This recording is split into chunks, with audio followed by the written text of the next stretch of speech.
Happy Thursday. How is it going? How is everyone? Happy Thursday. Happy. All right. So today is going to be a great day because I'm going to steal all my ideas and just do them on here. Yeah, how's it going? I'm Raphael and welcome to the live stream. So we're going to fix it in live stream today. How's everyone doing?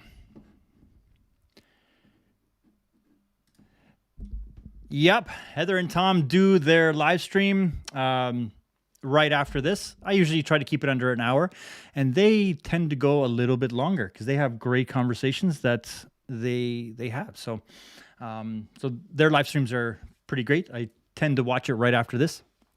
So decided to kind of sneak in early in and get my live stream out of the way so I can watch theirs. Roger, hello. Basha, hello. Happy Thursday, everyone. Happy Thursday, everyone. And my mic is working. The audio is good. The video is good. Let's get some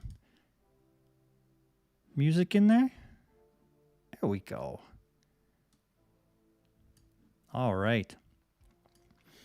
So today we're going to be talking about something that comes up in conversation quite a bit, especially in the creative industry. and that is stealing or inspired. And there's that fine line that happens between inspiration and full-on plagiarism. So I'm going to show you a couple of examples, and it happens a lot in the creative industry, and a lot of things that I have a lot of questions, because there's a lot of opportunities to be inspired, but how far do you push it before it becomes something that is borderline? Now, early on in a lot of artists' careers, there's, well, let's just get into it. How about that? Hello, happy Thursday. Loved your keyboard video. Nice and chunky keys. And that shot in 720p on the EOS R. Nicely done. Didn't even notice it as it being 720p. So everything looks great. Everything looks great on YouTube. So we're talking about specifically, let me get into it. Here we go. Stealing or inspired. Where does inspiration stop and plagiarism begin? It really comes down to what your definition of imitation actually is. So there's a nice quote from Picasso that says, "Good artists copy and great artists steal." Or a simplified version is, all art is theft. And this is something that even Steve Jobs kind of is quoted as saying, because there's a story of him walking into, being invited into Xerox. And Xerox had developed this new piece of software where, for them, they didn't see it as anything important. They didn't see it as something that their customers would want, because they're a copy company. That was their whole thing. They're selling copiers. But when Steve Jobs and company walked in and they saw this software that they did, which was essentially a graphic user interface where you can move this external device and you can move a cursor across the screen to interact with the code. For Steve Jobs, he kind of his mind went that whole meme, and he immediately went back to everyone at Apple, and they were still like in the 70s at this point. This is before the Macintosh came out. And he went back and he kind of said, like, their whole streamline, their whole focus of what they're going to be doing, it got scrapped, and then they created their own graphic user interface. So did they steal the idea from Xerox? Maybe. Did they create their own version of it that was different than what Xerox had showed them? Probably. Did they license it? I don't know. I don't know the details behind it. I just know that that's where the inspiration for what the Mac is today started. It started with a copy company, which I find a little bit ironic, which I find to be a great little anecdote in the personal computer space, where a copy company got copied, and essentially they could have been Apple. They could have been doing that if they had seen that, if they had that transformative idea behind their own creation.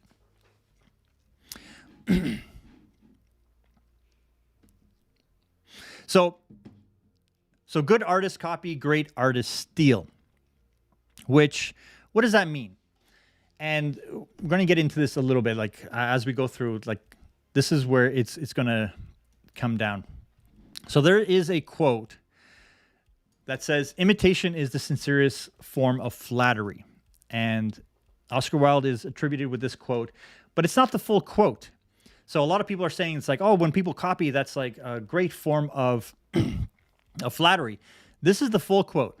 "Imitation is the sincerest form of flattery that mediocrity can pay to greatness." Meaning that lazy people, or people that are satisfied with just the status quo, they'll copy something because they're not able to create it. So it was actually a big insult to people that copied his work, that people were copying others' work. And it really came down to not having their own ideas. So it was a frustration quote more than a like, oh, it's pretty good. So Basha's saying that the automatic wiper invention story was interesting. Was it with Ford? Yeah, it was. I think it was with Ford. The guy who did the intermittent wipers. There's a whole. I think it was called The Inventor, where he showed this idea to Ford, and they literally just took it from him. And then there was like years-long battle. And I think after like 20 years, they finally admitted and paid him back royalties. But it literally ruined his entire life trying to fight for it. So with the idea of copying and inspiration, is the underlying theme is that nothing is really actually original. And there's this great YouTube video that talks about how, I think it was a TED Talk, where he talks about how everything is a remix of something else. And I think he was talking about specifically music, but it's when you kind of take a step back and you think about how trying to come up with a completely unique, original idea, it's actually quite hard. For instance, think of a new color. Like something that hasn't been already, like that's not on the spectrum. Try to think of a new color. That's how difficult coming up with a new idea can be. Like name a new month. That's the scale of what we're trying to do here. Something that fits in nicely and stands on its own as its unique thing. So, no more damn you smarch, stupid smarch weather. If anyone understands that Simpsons reference. I applaud you. But so we can't see it. What we can't see. I don't know what we can't see. Something that we're not seeing. Me? Am I streaming? Looks like I'm streaming. All right. So it's not for me. Okay. So if everything is a remix and there's no original ideas, what is art? Like what are we doing as artists? What are we trying to create? And if we go down to 7, just storytelling, so writing stories, there is this whole book about, here, let me share this with you. So there's this whole book where they talk about, there's 7 basic plots, and it's the man versus man, man versus monster, man versus the elements, the rags to riches, the quest, the voyage to return, comedy, tragedy, and rebirth. Like, it's when you break down every single story that you've ever watched, every movie or every film, they all fall into one of these core elements.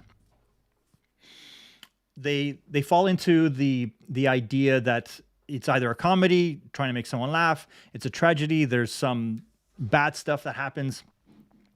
Even the coming of age kind of movies can be classified into one of these. And when you start breaking everything down into the core elements, that's where the nothing is original kind of really stems. And we kind of get into this when you look at movies specifically. So I'm staying on the storylines, where there's so many movies that come out that came out almost at the exact same time, that are nearly identical. So you have Ants and A Bug's Life. Then you have the mall cop movies. You had Ed and, why am I blanking? But yeah, like there's so many, like the Cinderella stories. And it's partly due because the scripts get shopped around. So instead of buying that script from someone else, they make their own version of it because they see, oh, that movie's getting made. They want to make a movie too because someone else put the thought into it. So then they're like, hey, that's a great idea, let's do it. So without having to put in the thought. And that's where the copying comes in, where it's just like, that's where people get called out, where it's a blatant copy on an idea that someone else that is successful is working on, is doing their due diligence to kind of figure it out. Truman Show, that's it. And Ed TV. Yeah, So that's where people can get into a lot of trouble, where they haven't had the opportunity to actually think through their own idea, validate it for themselves, and make it. Being copied or not, it's more enjoying the process of creating something that is unique to you.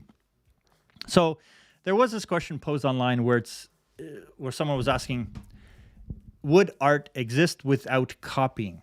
Because if you think about it, if you really think about it, like arts, like when I was in art school, not art school, when I was in high school and then university, first they show us all these great artists. They show us the painters. They show us the people that sketched and then university is all these movies that we're meant to watch to learn from all these great artists that were creating stuff.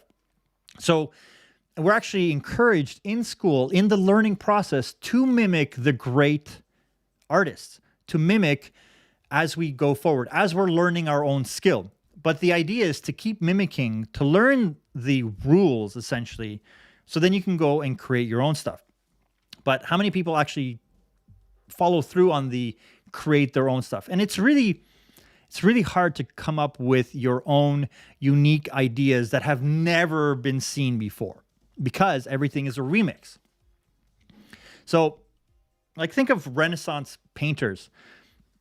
There was a whole time period, hundreds of years, where all the paintings were very similar by a lot of different artists. Now, they're saying that the community was fairly intertwined, and they learned from a lot of their, the masters were teaching the students, and so they went on to create similar arts, but it was still very similar. Like, why weren't there cubists when the Renaissance was happening, and why, the classical eras? Like, the mimicry is actually what pushes a good idea kind of forward. And this is where I think Malcolm Gladwell's The Tipping Point, the book that comes into play, where it's like there's a moment where an idea, something that is a cultural shift, falls into the mainstream and is actually excuse me, and is actually something that becomes very popular within the whole zeitgeist, the whole thinking within the culture, and it becomes a staple of the culture. Like, and when we see movies that are repeated, the ideas and the themes, it's like that's the same kind of thing that's happening. And as artists, so when I'm talking here, like we all steal a little. What I'm talking about here is that as artists, we all kind of borrow and steal ideas that resonate with us.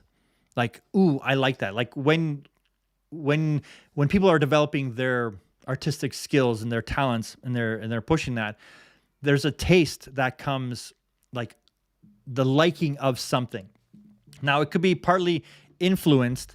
It can be partly influenced by the people that you're surrounded, the people that you like, the people that inspire you. So you like what they like, and you try to find, like, yes, I like that. But there's that moment where you start to develop your own taste for something, and you start pulling from this avenue, from that avenue, and then you start to merge it together.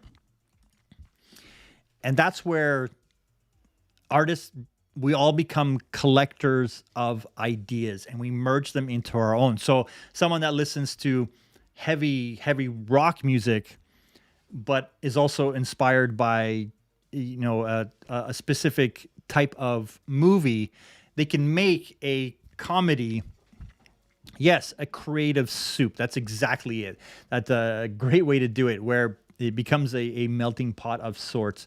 But it becomes unique to us because nobody is ever influenced by the same two things that resonate at a core level that you are uniquely able to do, which I find fascinating, because there are so many things that I find that are very interesting to me that I know a lot of other people wouldn't find interesting. So, but I'm able to pull from that avenue and combine it with something that is a bit more mainstream and bring that unique perspective into it. So I love the idea of we're collectors of ideas, and everything's an influence. Like you see a magazine cover, you see a specific movie, you listen to a specific type of music that then influences you visually if you're a visual artist, or vice versa, where you see something and musically that then pushes you into a certain way to make music. Oh, I wanted to bring up this whole conversation was sparked by seeing this. Give me 1 second. So there's no music behind this, but there's a music video that I remember seeing for the first time when I was younger. And for me, it was just like, what am I watching? Like I think early teens when I first saw the video for Tool Sober. And like, it was so radical in terms of any visual style that I had seen before that I was so captivated by it, and I was just drawn to it. And it wasn't until much, much later that I found out that this style from the video was actually borrowed or really, really heavily inspired by the Quay brothers and the Streets of Crocodiles and a whole bunch of series of film, because they had a very, very particular style. So the band actually got called out for really heavily lifting from that visual style into their music video. Now, the music was completely different. The band is they make music. The video was something that was made for the music. So, and I can't remember if the director of the music video was also in the band or if they had someone else do it. But here, I'm just going to play a few seconds of this so you can see the borrowed style of these two things, where you can see the inspiration. There's no audio here, so I'm just going to talk through it, where the jittery kind of look of it, the kind of dirty, grungy overall feel of it, the style of the animation where it's a bit more jittery, and just this kind of very dark, macabre style. And the one on the right is the one that I saw, and I was like, oh, wow, that's amazing. But if I'd seen the other one later, I would have thought that they were copying the style, but it was vice versa. So this whole idea about stealing or being inspired, like if you watch them side by side, it doesn't look like there's much. But at the time, like this is early 90s, at the time, there wasn't anything that looked like either of these two things. So if knowing that one of the band members was at film school making these kind of films, or would have been exposed to the video on the left, the Quay brothers, and then they make a video for them for their own band. Did they borrow it? Did they steal it? Were they inspired? I would say they're heavily inspired, and it's almost the homage at this point. But like it's very close. This is almost like the Bugs Life and Ants version of it, where if you saw one then the other, you'd be like, okay, yeah, they literally saw that one and then they went and made their own version. But getting into that point, let me get back over here. Getting back into that point, the collectors of ideas. So this could have been something that they saw earlier, then they went out and they made their version. So there's imitation and versus transformation. What does that mean? So let me give you an example. So when I started my own company back in the early 2000s, 2003, 2004, there was a point where I started hiring people. And that was around the time, I think a little bit after that, where Andrew Kramer, let me just pull this up. If you guys know who Andrew Kramer is. So Andrew Kramer, let me bring this up. So we have Andrew Kramer and Video Copilot, and he was making tutorials on his website, I think like 2005, 2006, that's when he started. And I remember I was already starting my own company at this point, and I would watch these tutorials. I would make these tutorials just to learn and get better at After Effects, because he had a grasp of understanding it and learning it, which I found to be fantastic, like just like deep diving into the application. But when I started my own company, I started to need to have motion graphic designers. So I knew what I was looking for. I knew the kind of work that we're trying to get, and I would get reels sent in. And so many of those reels were literally these tutorials packaged up into a reel, and the person's name was slapped on it. So instead of seeing the red down here at the bottom, they would just put in blue and change the color. But it was the exact same tutorial. Someone took the project file or recreated the tutorial, put it into their reel, and just said, hey, this is the kind of work I can do. It's like, but show me something original. Show me something that I haven't seen. Because I've seen all these. And like, I wouldn't call out anyone, but I wouldn't hire them because I knew that they're great at copying other people's work and tweaking it a little bit, but it wasn't transformative. But then I would see reels that would come down the pipe where I could see the elements of these tutorials in there, because these were hugely popular back then. But I would see those elements in a unique way. And those are the people that I contacted to explore further conversations, because they didn't just take the tutorial and a few of them put them together. They would make something unique with these ideas, which is very, very strong skill to learn. And it showed a great way to be able to remix those ideas. Because a lot of the clients at the time, they wanted to be like, oh, we saw that commercial for Nike, we want to create something like it. So we were in that kind of business where we wanted to be inspired to create something for smaller clients when we're just starting. Give me a thumbs up if you guys ever used the Video Copilot A software, any of the stuff that they've done, or if you've used any of their plugins. Let me get back to over here.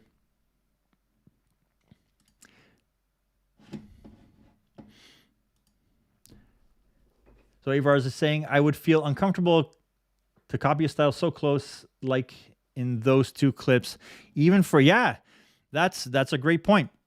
And on YouTube, it's actually, I see it so often where I see someone make a topic on a video, and then I would see,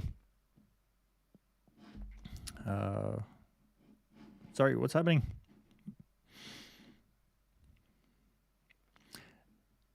Oops. Sorry, 1 second. Something went funky over here. Okay. So I would see video ideas, and then it would just be this recycling of so many ideas coming out as YouTube videos, especially YouTube videos, which I always find very interesting. And I try to make sure that I don't watch too many videos when I'm coming up with an idea. Like, I do my research to see if it's a topic that, people would be interested, but I try not to watch too many videos to make a video that feels and looks like someone else's. Because it's a bad way to go down. So there's imitation versus transformation. And that's where you take those, being those collectors of ideas, and you recycle them, reuse them into a place that you create something uniquely you. And that's where we all try to get to as artists or creators, or whatever you want to call what we're doing here. Let's get some music back in there. So then this gets a little bit more interesting at this point, where can you steal from yourself? And what I mean by that is that I've had so many, when I was talking about last week, talking about unfinished work or unreleased work, is it okay to lift an idea that you created yourself and then run with it, even if it's like 2-3 years later? Or should we always strive to remix and recreate? Like, it's always never exactly the same. But I've had instances where I've created something for a client, for a pitch, that never got released, and it was still in my domain as a creator who owns it. And then I take that and reuse it on a project moving forward. It's work that was never released. It was never finished. It was never attached to something. But I saved all that time creating it up front to use it later, but I still charged for creating it. Does that make sense?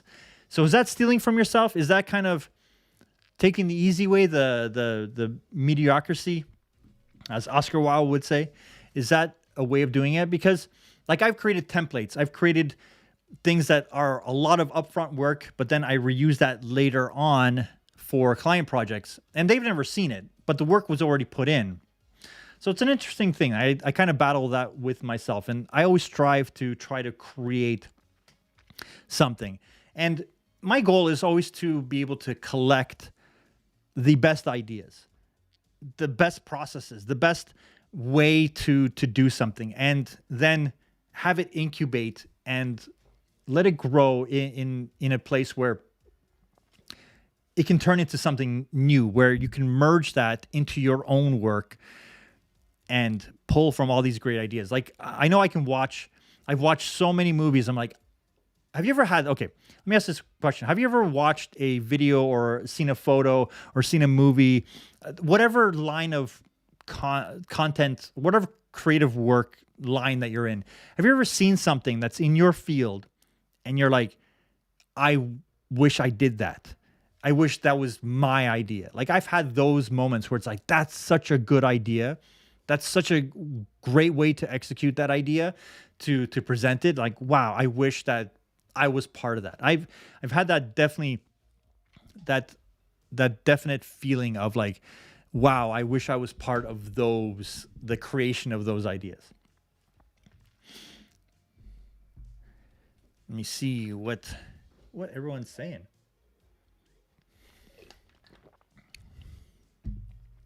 So Jake is agreeing.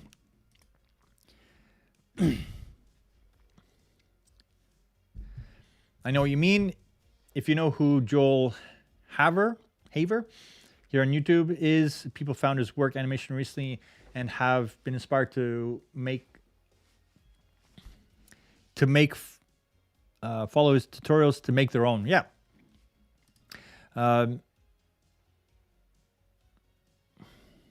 Isn't it just like using a plugin, just something you made?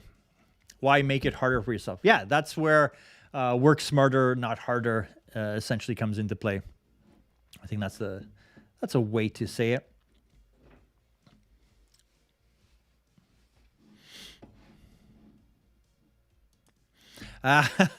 So yeah, in programming, you're reusing your previous code all the time. Absolutely.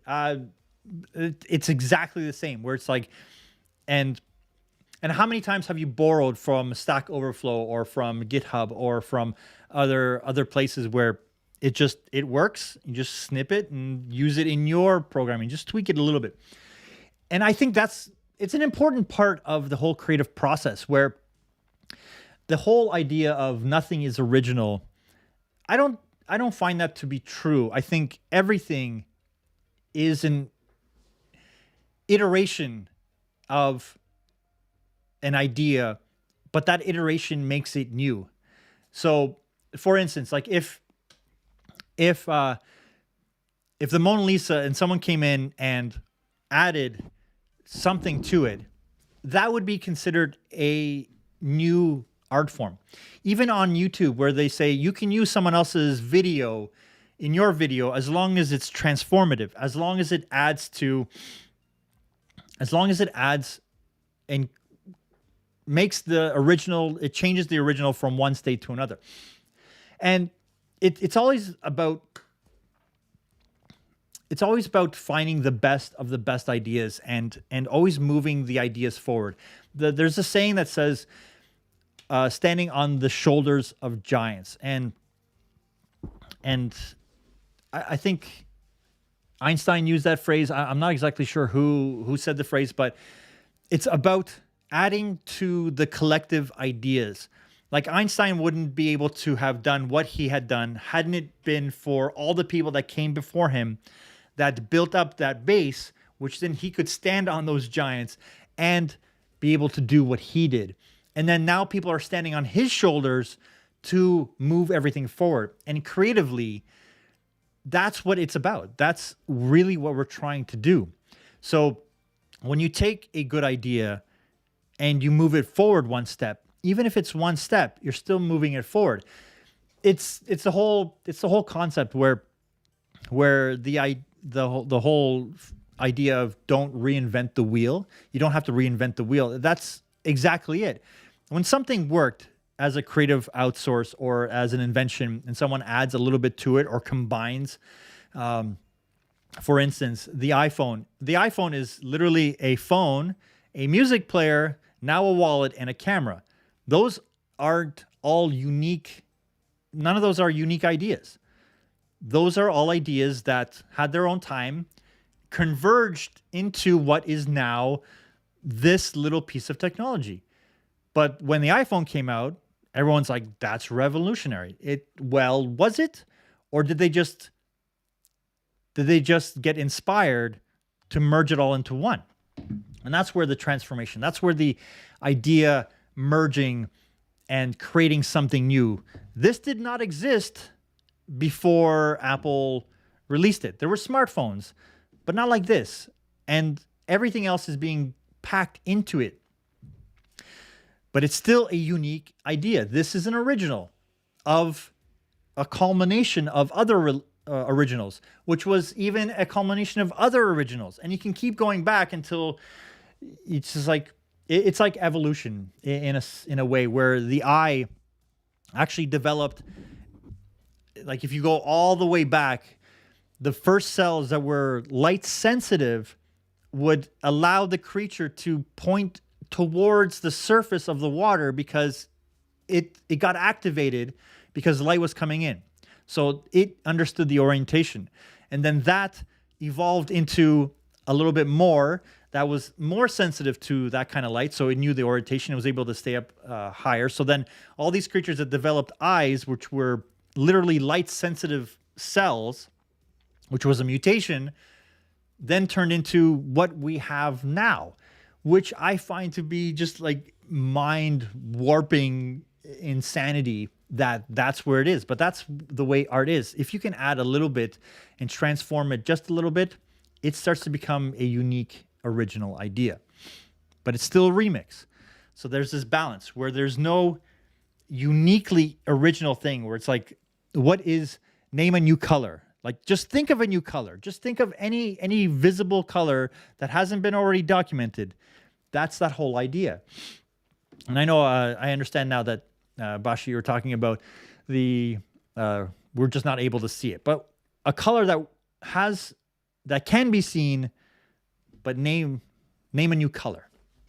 Not even name a new color, like just create a new color. Like literally a new color that isn't on the spectrum. What would it look like? What would you call it? So, let's see. Do I have other notes? Probably.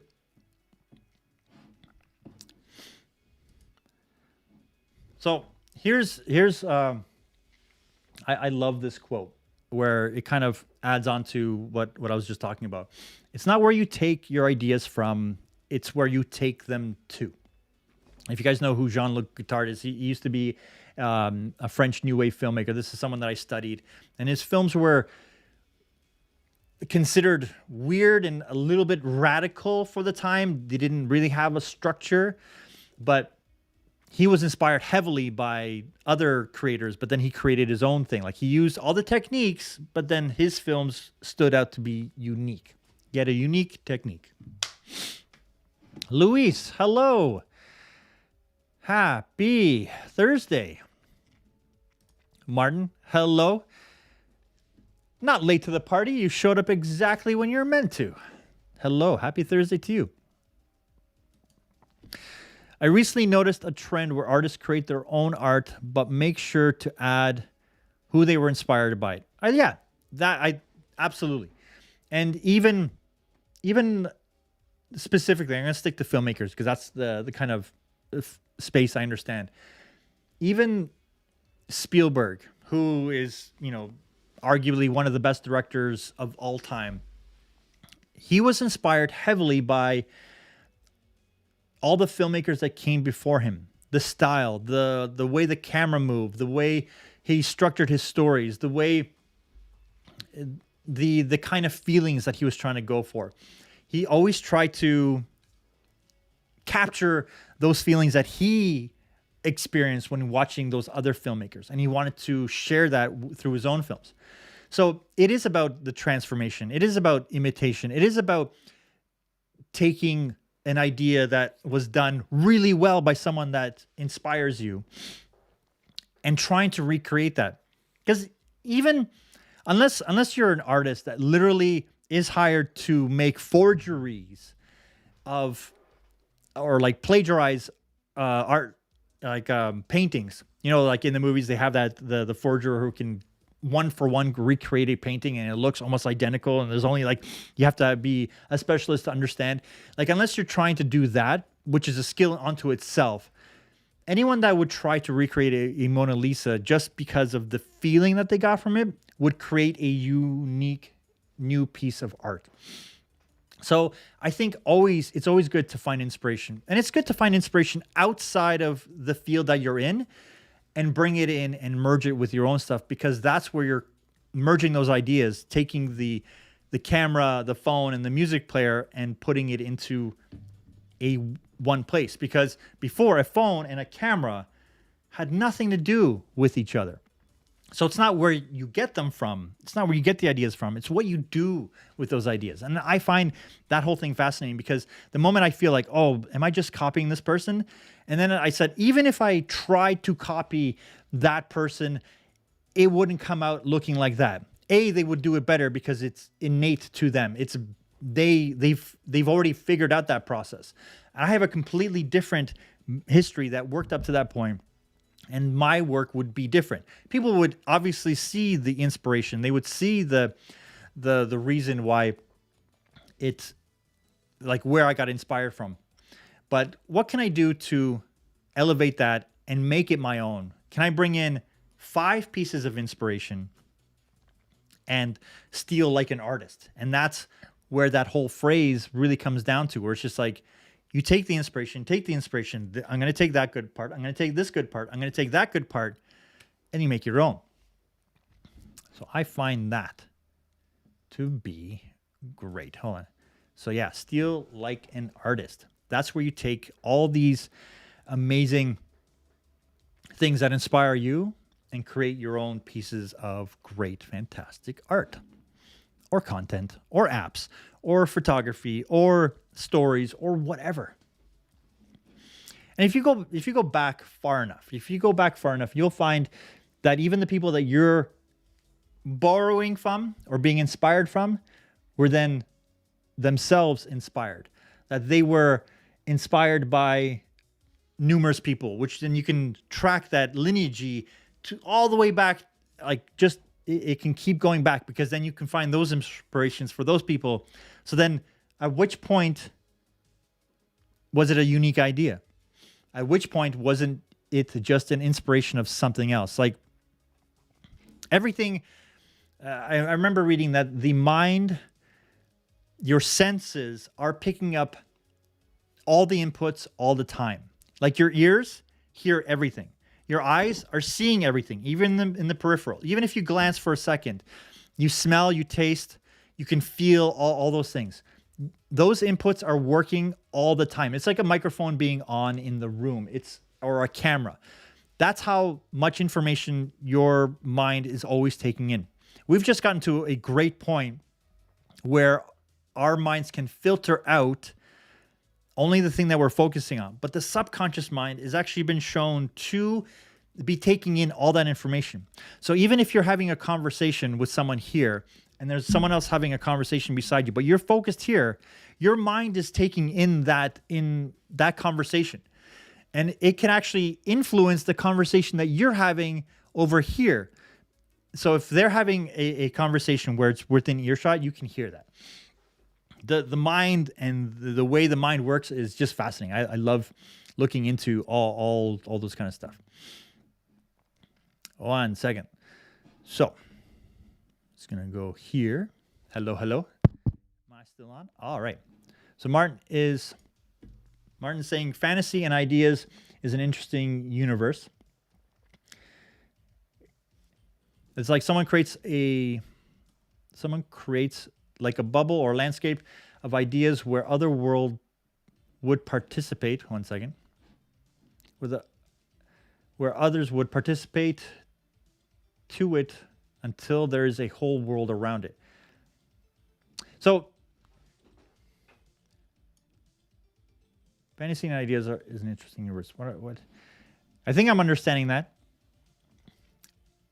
But I like the idea where people can participate to create a world around it. So speaking of imitation, how many of us wish our videos were lit like Raphael's? Oh, wait. Thank you for that.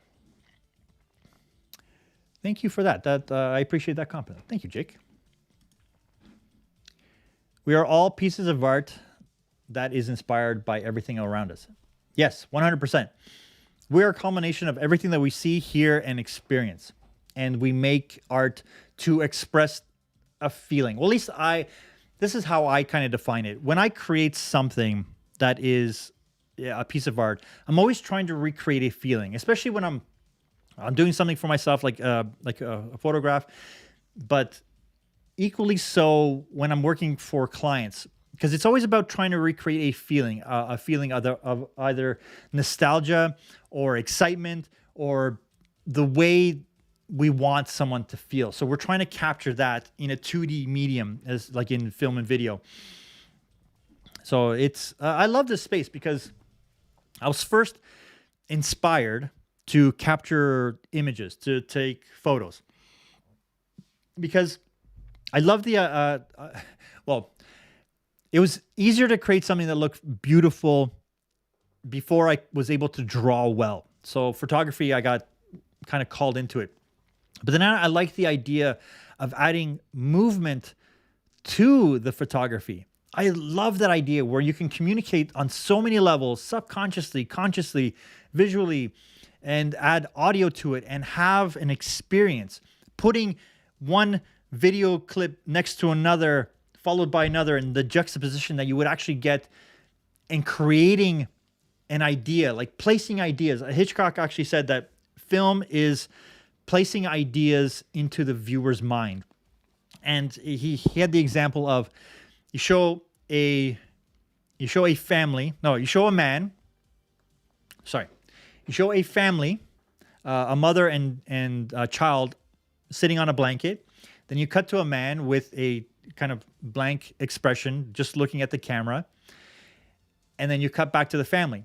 So who is that man? At that point, that man is a loving, caring man who finds children and families endearing. But then he kind of turned around and goes, now take a lady in a bikini, cut to the exact same clip of that man looking into the camera, and then back to the girl with the bikini. Now he's just a perverted old man. And that, like, you're placing that idea into the viewer's head. And I find that kind of not control, but that kind of power where you can place those kind of ideas into the viewer's head. So when you watch a movie moving forward, know that the filmmakers are placing those ideas by putting not only the angle of the shot, the lighting of the shot, the movement of the shot, but also the shots in order.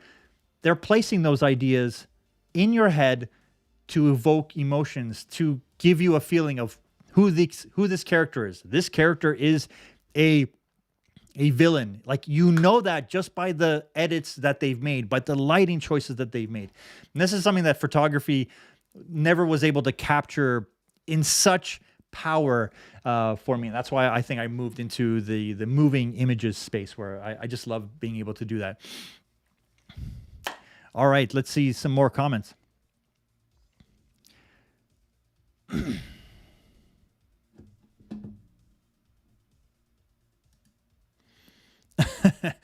So I'm going to release a lighting video soon that will be our turn for stealing. Please steal my ideas, remix them, and use them for yourself. Because I'm stealing those ideas too. These are things that I have learned. I did not make these things up. I'm just remixing it and saying, why don't people do it this way? The same thing with like auto polls. I was very, very interested to notice that all these YouTube creators had essentially stands like this guy, and that was their entire studio, and they take up so much space.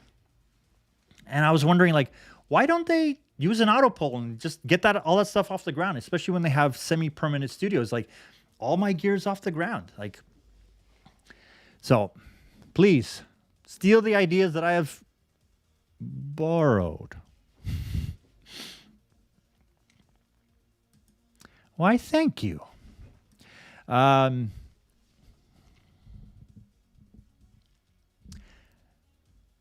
So his previous video may be a year old, but it's pretty thorough. The lighting video, did I miss something? I may have missed something. Oh, yeah. There it is. Okay, so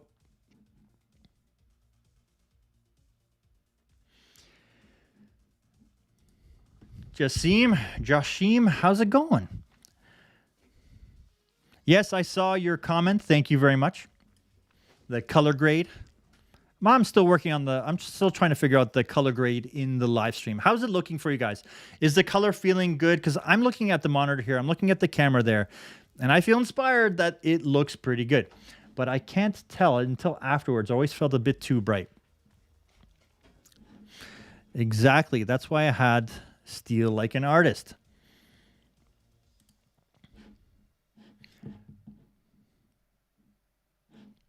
But it really comes down to knowing what inspires you, knowing what makes you get excited about creating the next thing, knowing about what you want to communicate, the feeling. And that's where my inspiration kind of comes from. When an artist that I see inspires me and evokes an emotion from me, I'm like, I get obsessed in terms of wanting to figure out and dissect how they were able to get my mind to that place. What was the state that I was in? What was I thinking about? How did they hit those points so well that it made me go, wow, I love that. And then I want to be able to recreate that feeling for my own work moving forward. I want to be able to capture those kind of moments and be able to present them in my own kind of work. And I'm still working to do that kind of stuff. And this is where working with teams is the next level of being inspired and having that the transformative kind of stuff. Sitting down with another creative, working on one project, and then sitting with a room of creative people, and all the culmination of all these ideas come through. I love that space. I love creating in that kind of collaborative, participating environment where everybody is adding ideas, and there's usually a focal point, especially with film, where the director is the one making that final choice, where all these ideas, all these inspirations are being funneled right to them. And you can see when an idea goes poop in a director's mind.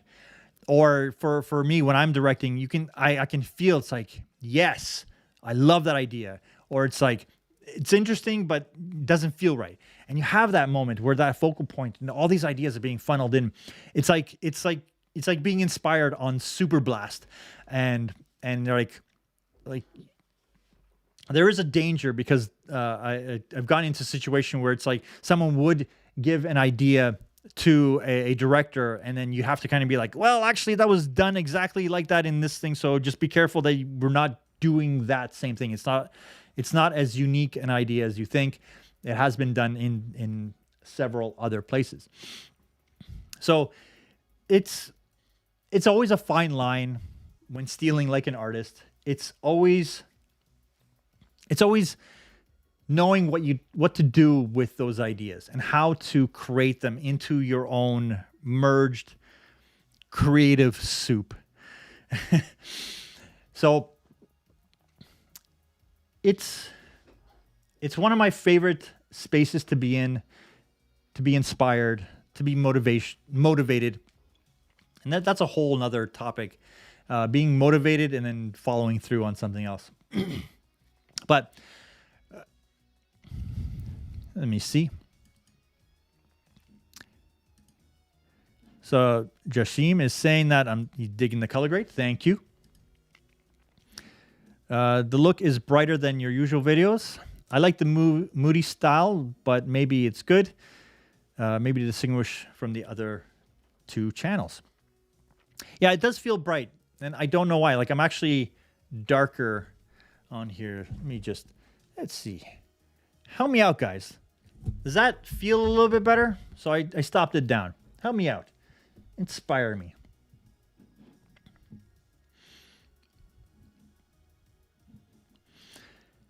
"100% recycling, that feeling is what I'm always pursuing as a creator, taking that feeling of inspiration and passing it to someone else who needs it." Yes, I think that always sharing that feeling of like, wow, of joy, of like, oh, even with like horror movies, like, ooh, I enjoyed that feeling. It's passing it on to the next person. It's that pass it forward of that inspiration and trying to create a unique piece that is inspired by.